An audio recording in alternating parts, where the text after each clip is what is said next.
Welcome back to Leamington Warwick Model Railway Society Open Day. This is the new lift that we've had. It's only the second one in the country that we've got. As we're heading up the stairs, all nicely painted and high visibility steps there. As we get to the top, yes, you guessed it, it's the Steve TT120 layout, ready for the exhibition. Well, part of it's ready for the exhibition anyway, but exhibition still went on ahead. As you can see, we've got the church on the top of the hill.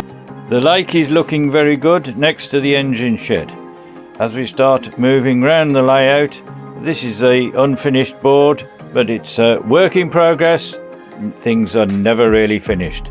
Round the corner here, we have the loading ramps, and there'll be a video on that coming up shortly.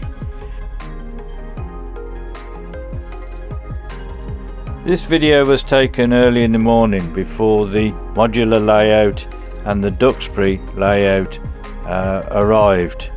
Over in the corner there we have got the end gauge scales, and round to the left we had Dawn Quest. At the moment, Leamington Spa in my barn is not working, but it will be in about 2 weeks, and I hope that once you've all got yourself together after this binge, we can get you back up there for a running day, because there's a lot more to see than when you were last there. So without ado, I wish you all the best for the next 20 years.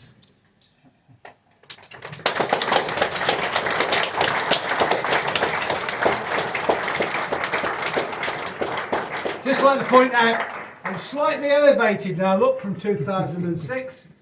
I'm OBEDL now. I'm the doctor. Thank you very much, Pete. Thank you very much for coming. Thank you.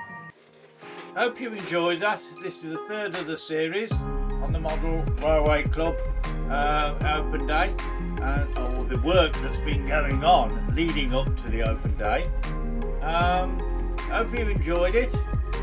Don't forget, like and subscribe, and we'll catch you on the next one.